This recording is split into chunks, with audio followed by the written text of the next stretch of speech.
Pets Add Life, your guide to the latest in pet trends, products, and the joy of the human-animal bond, with Kristen Levine and Chris Bonifati, powered by the American Pet Products Association and Dog TV. Oh man, hey there, Kristen. How's it going today? Oh, it's going. It's getting hot. It's summer. It's so hot. It's so hot. And I was actually thinking, so I have had some great success in a new area of my life that I've always experienced failure. What is it? Everybody knows at this point, hopefully, I'm a great pet parent. I know a lot about animals. I know how to take care of them. Yeah. I have a horrible track record with plants. Like the worst plant parent in the world. Give me your plant and watch it die quickly, faster than science believes it be possible. But really, really, this past weekend, our now repotted Monstera plant has bloomed a new leaf. I have never been more proud of myself. I think it turns out that buying actual soil helps a little bit. Setting up your like little Alexa to remind you to water the plant helps a little bit. Getting it the appropriate amount of sun helps a little bit. But it's all coming together now. Things are really looking up. Yeah. I'm impressed. I am impressed. I truly feel accomplished. It's funny that you brought this up because I just repotted my Monstera. And it doesn't look super happy. Like I'm hoping that this was about a week ago. I used what I thought was the right soil and did a little fertilizer. So I'm hoping it perks up, but I mean, I might have to take some tips from you. You might have to play it some episodes of the podcast to put a smile on its face. Okay, I will do that.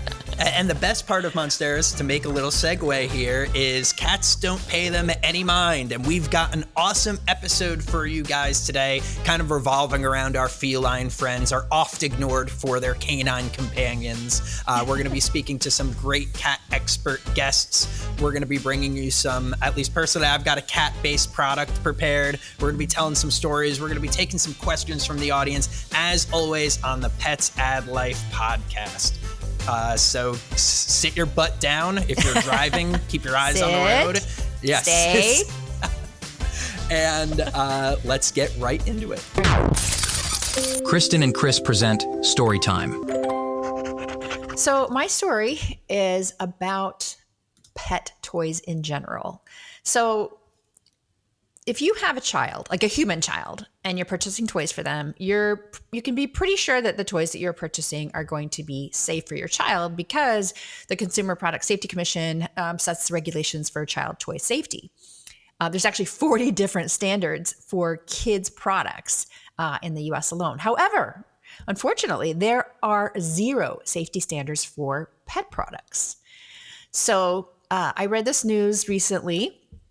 The Bark company, which if you're familiar with Bark, you might have heard of the Bark Box subscription service. But Bark has expanded into other product categories, and they call themselves the most dog-centric company.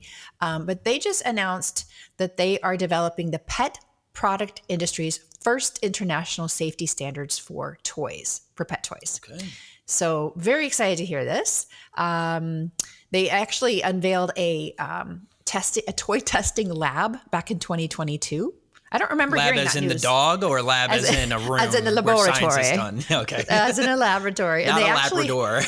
They actually have these mechanical, like, dog jaws that they put the toys into to test, like, the chomping ability. I don't know, I guess however durable they are. Mm-hmm. But they expect to have tested 1,500 toys by the end of this year. So I think that's good news for pet toys, because obviously making sure that they're clean, that the materials they made from are clean and not toxic and safe, not likely to be swallowed by a pet. All that stuff is really important. So good news. That's great news. Definitely needed. I mean, APPA has thought about doing this multiple times and has decided to sort of stay out of the accreditation business. And Consumer Reports is another, long-standing consumer advocacy publication. Never touches pet products. Yeah. They just don't get involved in it. it's difficult to test because I mean, think about those mechanical jaws. Who has that? Right? Like, Right. you know, if you're testing a TV, you could test a refrigerator, you could test a vacuum cleaner, right? But to Right. test a dog toy, you need specialized equipment. And I'm just like imagining the jaws as like a little robot dog that they built, like the crash dummy dog that they have. And it's like their little mascot running around their laboratory, is quite humorous to me. Well, But and I'm sure they're going to be doing great work. That's exactly what it looks like too. I dropped in the show notes, there's a link if you want to see what the laboratory looks like and what some of their mechanical dog jaws look like. The jaws of strife, as they call them. That's a little fire department joke. Moving on. What's your story this week? My Chris? story, actually, it's a solid segue here because I have a little bit of a statement to make on animal safety as well, and sort of the quality of the products and things like that. So this story took place in South Carolina on the Ashley River. A gentleman was boating with his dog Rocky when they struck a concrete block and were tossed overboard, and Rocky went missing. So to speed up the story, so we could get to the happy ending and not I was going to say, please tell me it's a happy suspense. ending. Okay. The dog is 100% okay. The dog was found 24 hours later wandering in somebody's backyard, and we can owe Rocky's safety to his bright red life jacket that he was wearing while on the boat. So it's so important. You always think, oh, my dog's not going to jump out. My dog doesn't swim. You never know what's going to happen in a boat when you're on the boat, right? It's the same thing as being in a car. You could be doing everything according to the letter of the law, within your rights and the safety standards set forth by whatever agency, and stuff happens. It just does. That's and true. you want to make sure that both yourself and your companions are protected. So the owner basically said, you know, this life jacket has saved my dog's life. And that if you are boating without a life jacket for both yourself and your dogs, you're making a big mistake. So make sure you have one aboard for your furry friends as well. And who knows, maybe that those life jackets will start to get tested by BART.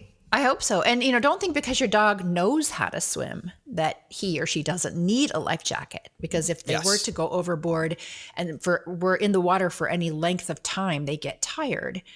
Yes. So, yeah. And this was a river, so there is some current involved, which involves more labored swimming. So yeah, for sure. Good on this owner to make sure that his animal was protected, and they had a very happy reunion. So this episode, folks, is airing on July 9th. So that means tomorrow is National Kitten Day, which is amazing. And as we all know, if you're listening to the show, I'm sure you know this, that kittens do really well in video content. I mean, personally, my Instagram feed is just all cats and kittens doing silly things, which is why we have our first guest for the day coming in, Mr. Will Braden, who is the creative force behind CatVideoFest. Can you believe it? We've got a CatVideoFest, a joyous communal event that showcases the latest and greatest cat videos while raising funds for cats in need. So we're getting some cat videos. We're getting some charity work done. Festival's going to kick off in August, but for now, let's hear what Will has to say. Beyond the Leash, exploring the untold stories of pet passion and professionalism. And joining us now is Will Braden. Will, thank you so much for hopping on the podcast to talk about this Cat Video Festival, all these wonderful events happening all around the country. I am two of my favorite things, cats and videos. Turns out when you piece them together, you get some real magic. So thank you so much for hopping on the podcast today. My pleasure to be here. Cats and videos are my favorite things too, which is good because it's my job. Yeah, and I'm looking at your background and I'm just giggling. I love those little guys back there for the previous years. Yeah, sometimes my cat will be right here and I say, that's my supervisor. But management, yes, of she's course. disappeared right now.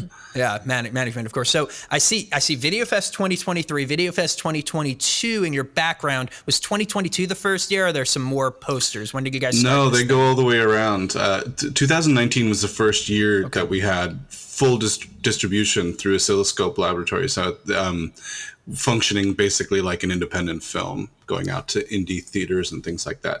Before that, it was just me sort of calling theaters on my own and hustling on my own. It was inefficient, but yeah, 2019 is the first year we made like an official movie poster. So they're all around. I'll have to get a bigger office in a couple of years. There you go. Yeah. So now we're fully fledged. It's the year 2024. We've got the Video Fest starting in August. What's the basic premise? What can people expect? Well, every year I watch about 15,000 cat videos. Whoa, that's it? And yeah, and then I condense it down to about 75, 80 minutes of all the best ones. And then that reel plays in hundreds of theaters all around the world. Everywhere it goes, we partner with a local cat shelter or animal welfare organization. And I tell people that if you just don't know what to expect, it's probably exactly what you expect, just better. It's just a whole bunch of cat videos curated and chosen, and it's infectiously fun to just watch cat videos with a bunch of people in a theater rather than just on your phone or on your computer. There's just something really joyous and fun about the whole communal aspect of it. So.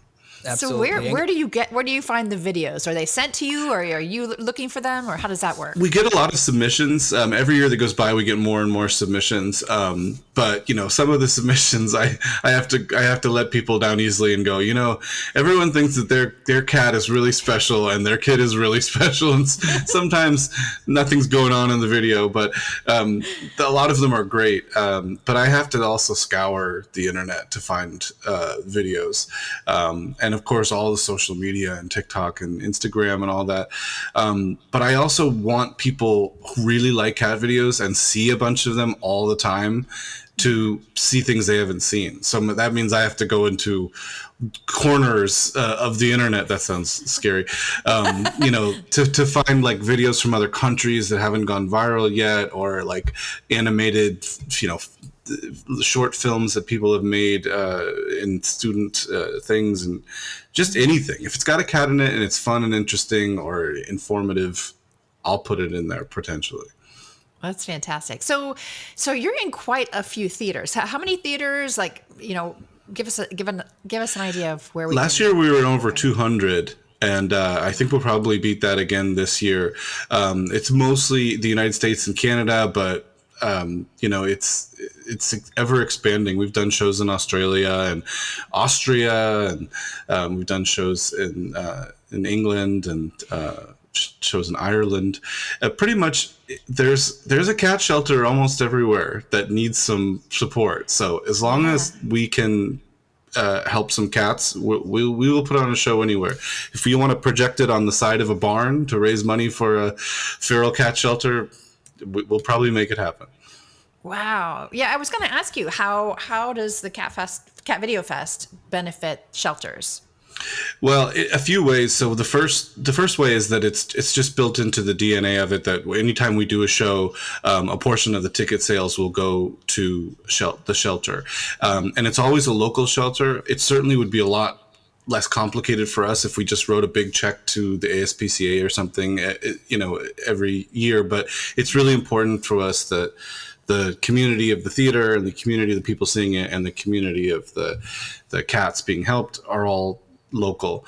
And there's also oftentimes will be a presence from the shelter in the lobby of the theater or the event space. Sometimes they'll have cats for adoption there, which is pretty fun. If theaters are really cool with it, they'll be signing up volunteers to foster or do other things like that. Some theaters will also have the ability to sort of let people add to their tickets when they buy them. So if you want to add a few dollars to the cost of your ticket online when you buy it, pretty much anything you can imagine, it's there. But it's really important that it's part of the feel of it too, is that we're there having fun, but we're also doing something to help cats at the same time. I think that's part of why it's so fun, because it's like you sit there going, am I really doing some good now just by laughing my butt off at cat videos? You are. That's all you got to do is just sit and laugh, and you're helping. So that's the fun, I think. Yeah. Yeah, and it's truly a community event, and I love the fact that you travel not just to the big name cities. I was looking through, I saw like some locations in Kansas and Iowa.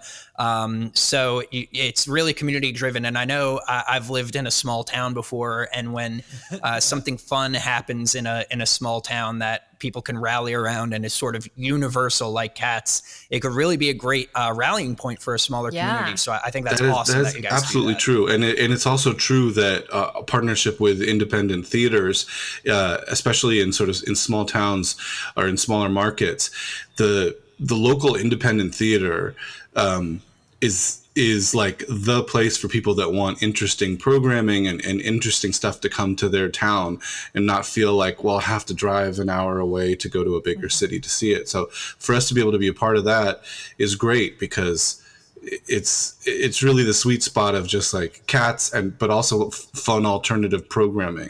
We definitely have people in some of those markets that will say afterwards, I'm not even that into cats, I just want to support weird fun things coming to my town.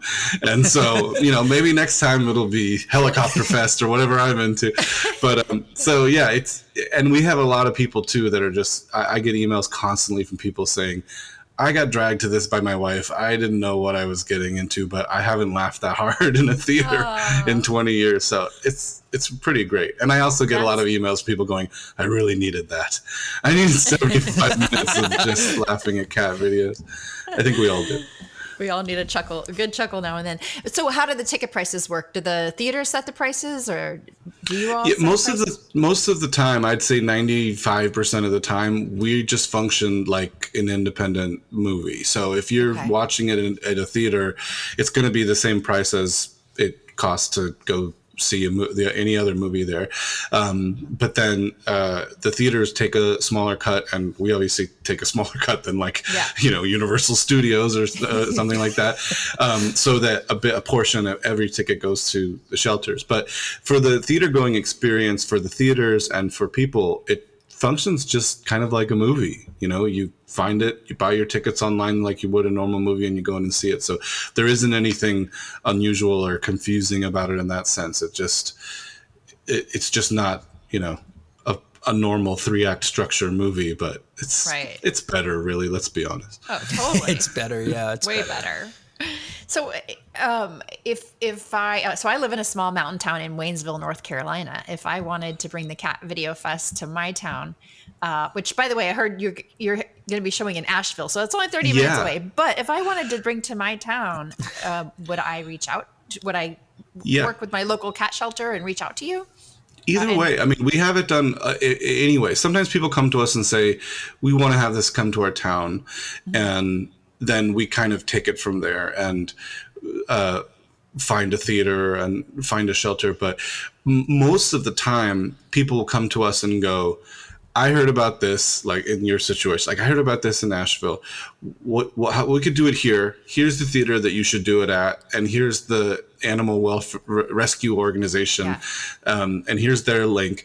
And then so a lot of the work is done for us, and then we just have to and we just contact the theater and set it up and make the arrangements. But it's also a really easy sell. It's very rare that theaters are just like, I don't think this is for me. A very popular cat festival that doesn't even run 90 minutes, so we can fit in extra programming, and it's G-rated, and it helps local things. I mean, there's really no downside to it. So almost all the theaters we contact nowadays are just like, yeah, sure, absolutely. But I encourage anybody in that situation, if you think that we have a good fit, send me an email. You can go to our website and send me an email with anything, and I'll correspond and set it up. And that's how we've gotten into a lot of theaters, is that people will come out of a theater and go, oh my gosh, my sister needs to see this, and she lives in Virginia, and then they contact her and she goes, oh, well, it's not playing in my town yet, and then she contacts us. It's cat people are diligent about making sure they get their cat video. Yes. Yes, they are. As one, I can say definitively yes. But are these typically one-night engagements, or do you sometimes offer it for a few, like a week? Yeah, at a usually time, it started like off. a special event? We were almost always just a one-night engagement, but it's often now. I mean, I would say in most of the theaters it plays for a weekend. A typical thing will be maybe 4 shows on a weekend, and then they'll do one like Wednesday night show. And it's important for us because there's a lot of kids at shows, and the kids are, infectiously laughing at everything. And so we often try to make sure we have, matinee shows that are, because if you find out the CatVideoFest is coming to your town and you're really excited to take your 3 kids and there's one showing at 9 p.m., you're just like, oh, I mean, as a parent, I'd be like, well, sorry, you're not going to see that. No, it's not coming. Yeah, exactly. Yeah, it's not going to be. So we make sure that it's spread out. So you see often in repeat engagements, and theaters are more flexible than people think. You have to have a deal if you're showing the latest Avengers movie or something like that. You have to sort of plan it out in advance. But with us, it's sort of like, well, this showing did really well. We're adding another one next weekend, and theaters do that all the time. And it makes me happy to hear, because then not only does that mean it's successful, but that also means if somebody missed it the first time, then they get another chance. And sometimes people just go see it again, which is great. And sometimes we get fun pairings. We opened the week after the Barbie Oppenheimer weekend thing last year. And so there were people that were going to see Oppenheimer and CatVideoFest on the same day, just like as a double feature. Yeah, a palate cleanser, like a little palate cleanser. It's just and I thought, well, that's pretty fun, because I really don't know if there could be any two more different theater experiences, but I kind of understand. You see Oppenheimer, you got 3 hours of that, and then you're just sort of like, you can imagine now, Will, that your name is said in the same breath as Christopher Nolan. Right. Well, that's what I went to film school, and I saw Memento, and I was just like, yep, me and Chris, it's going to be one day we're going to be in the same theater. Same ticket. Yeah, double features. Yeah. One of my favorite photos that someone sent me is from the Music Box in Chicago, right outside, and they're with their thumbs up, and it says on the marquee, Oppenheimer in 70 millimeter, and then CatVideoFest. And that makes me laugh so hard, because that means that poor projectionist has that giant 70 millimeter like film stock thing that he has to transfer to my digital cinema package, where with people's handheld camera phone fixed to their cat. I thought, that's got to be whiplash for a projectionist. I love it. That is. I love it. That is great. So, Will, where can folks see the schedule, buy the tickets? What's the website? Give it a shout out so the pet parents at home know. If you go to catvideofest.com, all of the information is there, and we have it out on a map and on a list. You can pretty much find anywhere we're going to be pretty easily. And then on social media, we're all CatVideoFest, and we have so many shows we can't really shout out every show each time, especially since a lot of them overlap. But yeah, at the website at CatVideoFest, you'll see everything we're doing, and we're adding shows all the time. So don't fear if there isn't one right near you. It might be popping up soon. It just hasn't been added to the map yet. And of course, if you don't see one, send me an email. I'm sending you an email right after this interview. Sweet. Yeah, so get off your phones and get to the theater for CatVideoFest. This is awesome. Thank you so much, Will. My pleasure. That was awesome. I cannot wait until August now. I know, but I have some bad news. What? No showings in Connecticut. So guess who's marching down to his AMC with pitchforks and torches, demanding the CatVideoFest. Exactly. So I'm gonna make it happen. So people of Connecticut, fear not. Chris has your back. I'm bringing the CatVideoFest to Connecticut, to Fairfield County. How is it that you don't have it in Connecticut, but I have it here in Asheville, North Carolina? I'm going to say something mean, and I mean it genuinely. I think it's because we have other things to do. I just think we have other things I think we have other things going on. Well, I have faith in you. I believe you'll get it. You'll get it done. But what a great idea! Just so fun. Yeah, and I love the fact that he orients it towards kids, keeps it G-rated. It's a great thing to go do with your family this summer. So be on the lookout for a showing near you. And if you don't have it, be like me, be a leader, make it happen. They're always looking for new cities to show this film in. So make it happen. All right, and in keeping with our kitty cat theme, our next guest is the feline consultant. Let's meet Sandra Grossmann. Today on Pets at Life, we've got the pleasure of speaking with Sandra Grossmann. She is the owner of the Feline Consultant. She actually is the Feline Consultant, and that's because she has a wealth of knowledge and experience in cat nutrition and behavior. Sandra holds a Bachelor's of Science in Food and Science and has multiple master certifications in quality and product management. So she came from the corporate world, and now she is in the cat consultation business. She's also a certified veterinary assistant and a cat behaviorist. So please welcome Sandra to the show. Hi, Sandra. Hi, good morning, Kristen. Good morning, Chris. You're supremely qualified in this position as the cat consultant with your varied background. Thank you very much. Yeah, I've been working with cats for a very long time. I earned my white hair, believe me. Yeah. So tell us a little bit about how you went from working in the corporate environment to becoming the cat consultant, because as I understand, you do work with cat parents now. Is that correct? Yes. I work with private clients, with cat owners that have difficulties with the diet they feed their cats or behavioral issues. So if they get a new cat into the home, or if the cat is showing inappropriate elimination issues, this is where they contact me. I come into play and I talk with them and we try to find a solution for them. Yeah. So fantastic. Well, I'm sure that keeps you busy. Yeah. Yes, definitely. Yeah.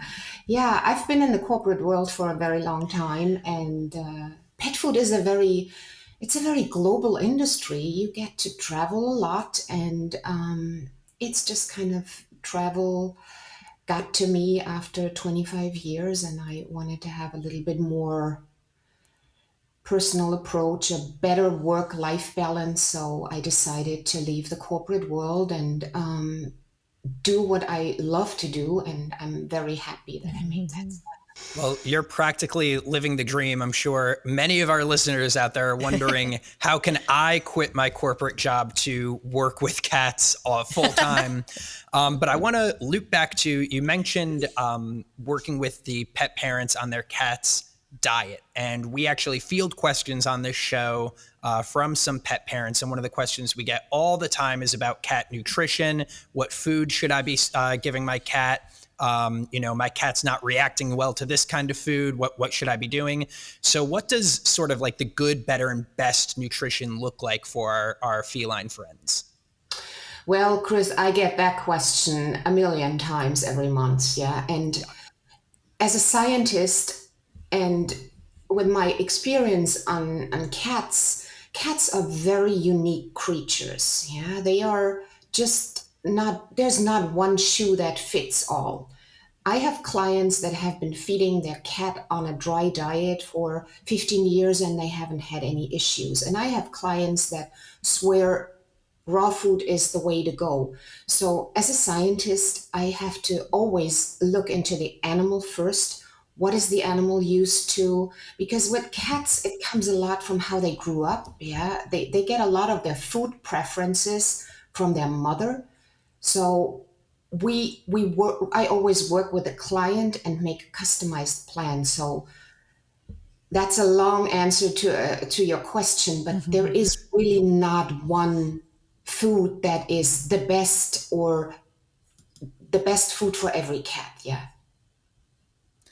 So if a cat is struggling with their diet, they're not eating the food, or they don't seem to be healthy, is it sort of a just change the food until they find something that makes them comfortable type deal? It is more of a, first of all, we always want to rule out any medical underlying issue for everything we do. Yeah. We want to make sure that the cat is healthy, not having any kidney issues, not Right. diabetic. So once we've ruled that out, we look into what does the cat like to eat. Yeah. Is this a chicken cat? Is this a fish cat? Is this a cat that absolutely doesn't like pate, or is this a cat that's been fed for 10 years on a raw food diet? So we always have a starting point, and I work with clients from that point on. Yeah. So we try to look into the caloric needs of the cat. And these days, I think it's come to the attention of many cat owners. It's not just so much about what we feed, the how we feed the cat is getting more and more attention. And cats are just very, we brought them into our home and we try to put them into our lives, and we think that feeding them twice a day is making them happy. And I can tell you from my experience, that's where I come in with my experience, and help people work on their feeding routine. Yeah. In addition to the feeding routine, one of the questions I was going to ask you today, Sandra, is, it's summertime. This show is airing on July the 9th. It's getting warmer all around the country. And, with dogs, there's a lot of, great advice about how to, limit your dog's exposure to the heat outside, and, more indoor type of activities, or early morning, late afternoon outdoor activities. But for our cats, do their needs change? Let's assume it's an indoor cat, or even an indoor outdoor cat. Do their needs change much during the summer months? What do we need to be thinking about? Of course, same as with dogs. In the summer, we always wanna look into the hydration. Hydration is always an issue with cats. Cats evolved from the desert, so drinking doesn't come to them very naturally. So I always recommend every cat owner to look into the hydration issue, moisture. A good quality water fountain is what I would recommend. I like the catted water fountains. They are really easy to clean. The filter is amazing. So I have three of those in my house. And They're cute too, by the way. Yeah, they're cute, but they are also very functional. And I am, as a scientist, Yeah. I always like to look into, is it functional? And a water fountain is definitely what I recommend every cat parent as the number one health preventative product to purchase. Yeah, I've been a big fan of cat fountains for a long time. I've encouraged pet parents to consider getting a fountain. Is it true that cats would prefer to drink from running water versus standing water? Absolutely. Whether Yeah, it's from the sink, dripping from the sink, or a fountain? yeah, that's why, I mean, they're prey and predator animals. They have to be very careful about what they ingest. And so standing water, that's when you sometimes see them paw in the water. They want to see the movement. They want to make sure that this is fresh water. So they really like the dripping water. I have a lot of clients that tell me, oh, my cat's jumping onto the counter and getting into the sink, or I want to brush my teeth and the cat's already there, right? So a water fountain is definitely a good investment, and it's for the health of your cat. Absolutely. What about making sure our kitties are getting enough exercise? I understand that about half of our pet felines are overweight or obese, which obviously can lead to a multitude of health problems. So what are some healthy ways to get our cats more active indoors this summer? Oh yeah, I have a ton of ideas about that. I mean, cat enrichment and making their lives better is kind of what I do for a living.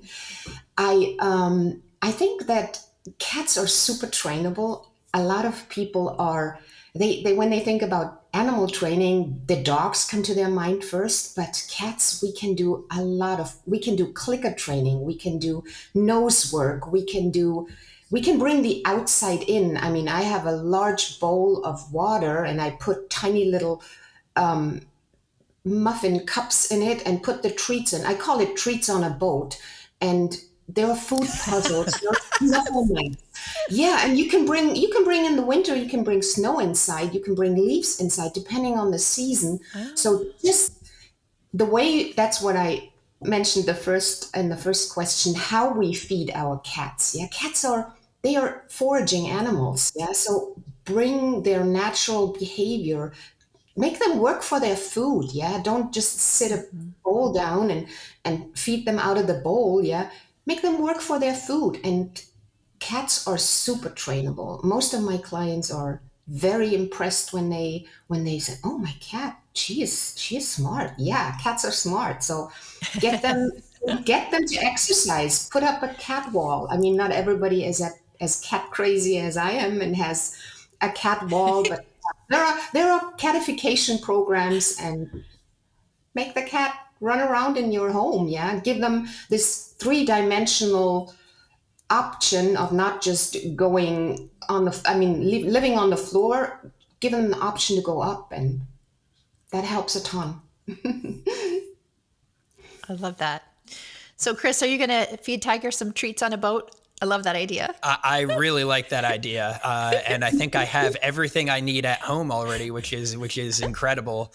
And it's so funny you brought up the whole water fountain thing, because I have been going to war with my cat on getting her to be less stubborn and drink out of the water fountain, because she exclusively drinks from the sink, which is a problem, because if we're not home to turn the sink on, she won't do it. And I've tried 3 or 4 different fountains, and I finally found one that basically has a sink. It looks like a sink, and then I put it up next to the kitchen sink. And I've tricked her into believing that it is a sink. And that is the only way I've gotten her to drink water on her own when we're not home. So maybe a little bit of trickery goes a ways too. Yeah.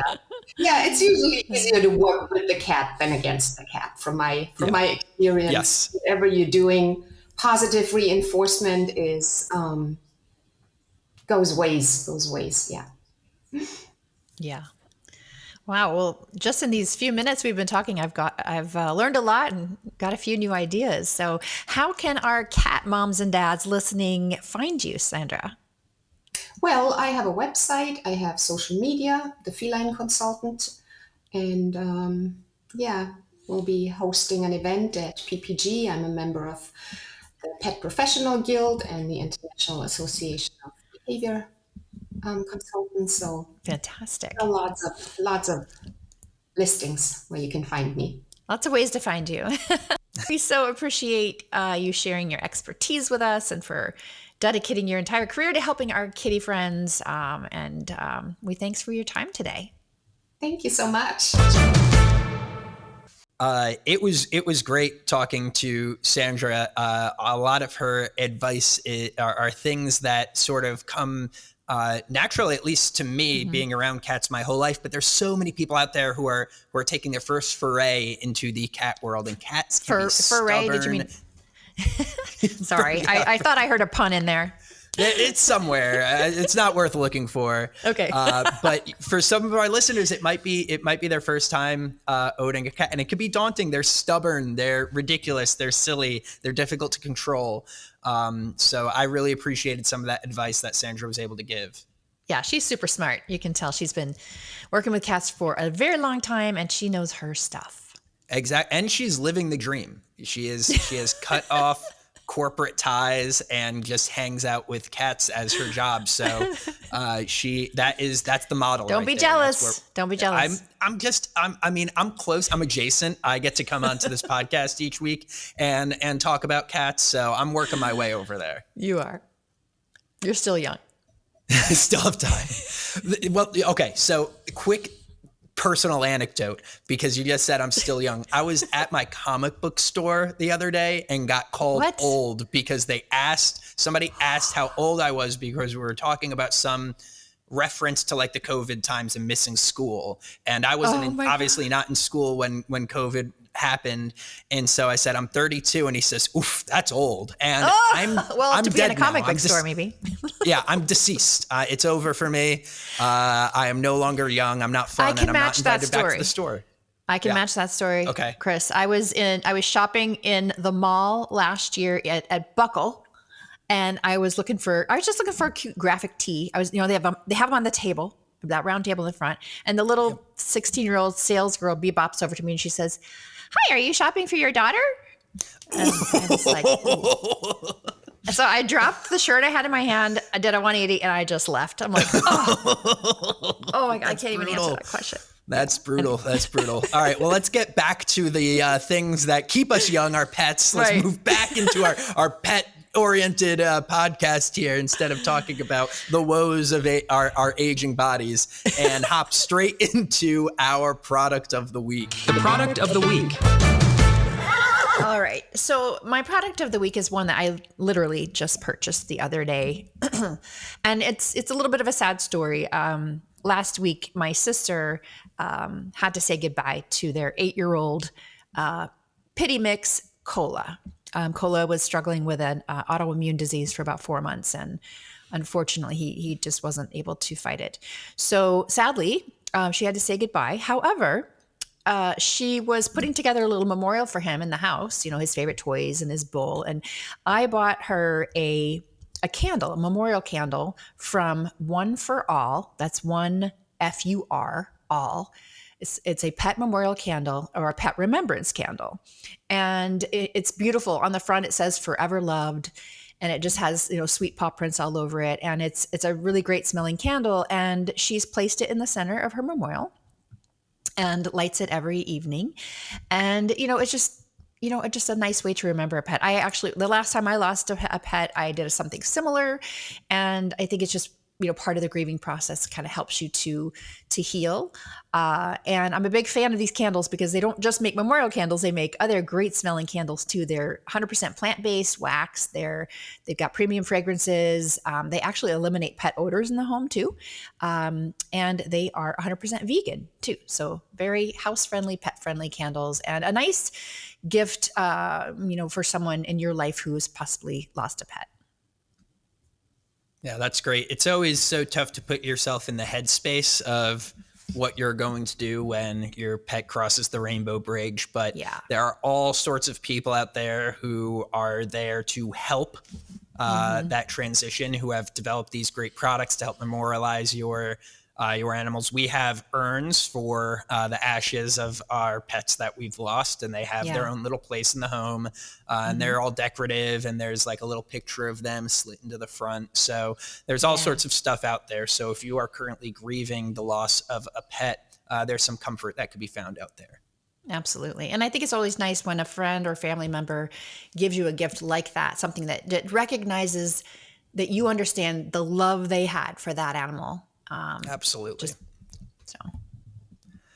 All right. And now so to take a sharp turn out of that, a sharp right turn out of that mood into Chris mode for my product of the week. I wanted to stick with the cat theme, and I found a really cool cat product for you all because cats are weird. Cats aren't like dogs. Cats act completely differently, but they still need to be entertained. Our interview with Sandra, she was talking a lot about stimulating their natural instincts. So I found a product here. It's called the Kitty Curls. It's sold by Marlene's Pet Shop. And of course, we're going to include this all in your show notes. And it's like one of those things it's basic yet transformative. So it's one of those products where it's sort of corrugated cardboard kind of thing, but it sort of morphs based on how your cat engages with it. So it starts off as a ball, and if your cat dives on top of it, it'll actually spring open and sort of create like a nook. On the inside, there's these magnetic ball tracks that keep these balls running. So it's never going to pop out. They could pounce those around. It is super durable. So if your cat decides it's going to start scratching it up, which it probably wants to, that's fine. But it really changes shapes so easily. And I watched a video of this cat playing with it, and it truly is engaging because it's reacting to what the cat is actually doing to it. And it's not an incredibly expensive product. It's listed MSRP here, I believe, is just like $30. I think it's not on this page I'm looking at. I think it's just $30. And it really seems like that right way. You just put it in the home, let the cats go nuts with it until it breaks, and then you get another one. There's all sorts of different modes it kind of turns into. So a great way to stimulate that natural hunting instinct that your cats, especially indoor cats, may struggle to be kind of get out of their system. I love hearing about new cat toys because I feel like, the bulk of the innovation is in the dog toys. So it's really cool when we see something new for our kitty cats. Yeah, I found when I was doing some research here, I found some more high-tech ones at a higher price point. But my whole thing is, this is just my experience with purchasing things for cats. When I get them something really expensive, they never use it. I don't know what it is. It's almost like they know. Right. And then when you get them like the cheaper thing, it's like their favorite thing in the world. Like when we first got Tiger, I got her one of those like automatic mice for like $50. She never played with it. I put an empty water bottle down on the ground and it was like hours of fun, like that's it's a party. So I try to steer away from some of those more expensive things. So this, I think this is a great little product, something that's just slightly innovative, just pushes the envelope a little bit, but is still that sort of basic experience that your cats are expecting. Q&As. So, Kristen, we're up to my favorite segment of the show where we answer some questions sent in by our wonderful pet parents. So, pet parents, before we jump right into it, if you have a question for the two pals, for Chris and Kristen, your pet best friends, head on over to petsaddlife.org/podcast. Scroll on down to the bottom of the page. You'll see a form there where you could submit your question, or if you're feeling like a brave little kitty cat, you can record a voice memo and you will hear your question played live on our show. So without further ado, we have a question here from Emily in Miami, Florida. And Emily asks, I've noticed that my cat has been scratching a lot and seems uncomfortable. What are some common causes of itching in cats? And what steps can I take to alleviate this discomfort? So I want to start off by saying, number one, fleas and ticks. If your cat goes outside, you need to be treating your cat for fleas and ticks, whether it's the collar or the little juice that they put in the back, or some of the other products that are out there. So start there. There's all sorts of great stuff. Talk to your vet about it too, because this stuff is sensitive stuff. You want to make sure you're doing it right. There's all sorts of instructions that go into it. And I know that it is essentially, it's bug repellent. It's poison, essentially. It's safe for your cats to use, but you want to make sure you're using it properly. So make sure you talk to your vet, and they usually have an idea on some of the best inline products. So, but if your cat's an indoor cat, it's probably not fleas and ticks, right? So it could be a couple of things. First is stress. Cats will over itch and over groom when they're stressed out. So if you feel like that might be it, listen to the first half of the show here where we talk about all these different ways that you could be stimulating their cat. They probably just need an avenue for that discomfort and that stress. And then the third thing that comes immediately to mind is some type of infection or disease, more common than you think and usually treatable. But that's a trip to the vet. Show them the area that the cat has been scratching needlessly. If there's any bald spots, they're going to look for rashes and irritation. They'll test for bacteria. They'll test for viruses. And if they figure out what it is, it's usually, my cat's had an infection before. It's become like a week of applying some type of ointment to the area, and then they're fine. So I wouldn't say that this is like a big, oh, you should be worried. This is a big problem. But it's definitely something that should be addressed, because when your cat is uncomfortable, you need to make a change. Yeah, agreed. I would just add one thing to that, Chris, and that is that some cats are allergic to flea bites. So even if you have an indoor cat or an indoor-outdoor cat, let's just say indoor-outdoor cat, who came into contact with a flea, they may not have fleas on their body, but if they have been bitten by a flea and they happen to be allergic to that, it can become a very irritated spot that they scratch. And to your point about, don't let it go on for too long, because when our pets continually scratch the same place and then they kind of open the skin, then you're setting yourself up for a secondary bacterial infection. So now you got two problems. So yeah, definitely address it earlier than later. That's a great point, Kristen. Good catch. So, okay, my question is from Sarah in Chicago. She says, my cat has recently started avoiding her litter box and using the bathroom using the bathroom elsewhere in the house. What could be causing this behavior, and how can I encourage her to use the litter box again? I mean, I feel like I've heard this problem 1,000 times. I mean, litter box avoidance is not uncommon, unfortunately, for cats, and there could be, a host of reasons. One of those reasons, that you brought up just a minute ago, Chris, could be stress or anxiety. There's something has changed in your cat's environment. Maybe did you recently move? Did you change the location of the litter box? Did you get a new pet? Cats aren't big fans of change, and so sometimes when they're stressed, one of the ways that they show that is they choose to use the bathroom elsewhere. Another, if there's really nothing that's changed in your home recently, it could be that maybe you're just not scooping the box enough. Are you scooping daily, every other day? Some cats just prefer a really clean box. And then the last thing I could think of off the top of my head would be maybe there's something about that litter box that the cat doesn't like or no longer likes. But I'm tending to think this might be a stress issue because it sounds like it's a sudden. She said he's recently stopped using the box as opposed to, never really, doesn't like the box. But I would look at the litter box itself, make sure it's in a location where your cat feels like they can comfortably enter and exit, that you have, as I mentioned, the clean litter, make sure there's enough litter in the box, maybe 2 inches or more. And make sure if your cat's older, if they're having any difficulty getting into the box, that could also be a challenge. Maybe they're ouchy from arthritis or something like that. Did I miss anything? I would say too, as a last resort, if you have exhausted all of those options, the unfortunate truth about cats is their kidneys are incredibly weak. It's sort of like one of the leading causes of death in cats is renal failure. Mm-hmm. So if you make these changes, if you listen to Kristen's advice and it's still not sticking, definitely take your cat to the vet and just explain that the litter box has been a problem, and they'll check the kidneys. So we had a scare with Tiger sort of acting like this, and it turned out there was a problem with the kidneys, but there was just an infection. It was a single shot, and then she was back to normal. So I know that sounds scary sometimes, but oftentimes there is a solution available. And the reality is, if there isn't one, you're going to want to start to take steps to make your cat as comfortable as possible.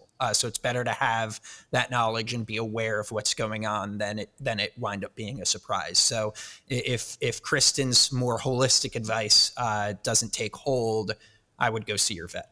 Always good advice. Yeah, go to the vet. Don't ask us. All right. Well, I think that's a wrap for our cat-themed show today, Chris. I hope Tiger I love enjoyed a good cat themed show. We should do these more often because it really just brings so much joy to my heart. Look at this little guy. If you're working on this video, look how cute this guy is. He's so cute. I'm going to grab him. No, I'm not going to grab him because everything's going to fall. So we're not going to grab him. For those of you who just listen to the podcast, I've got these ridiculous cartoon cutouts of these animals behind me in my, as our producer puts it, hideous backdrop. Which is an improvement over the previous hideous backdrop. Yeah, for the true Pets Ad Life stands out there, they know the original Pets Ad Life backgrounds were not great at all. Not great at all. But thank you everybody for joining us. We are going to be back here next Tuesday, still deep in the summer months. So stay cool, and we'll see you in a week. Bye-bye. Pets Ad Life.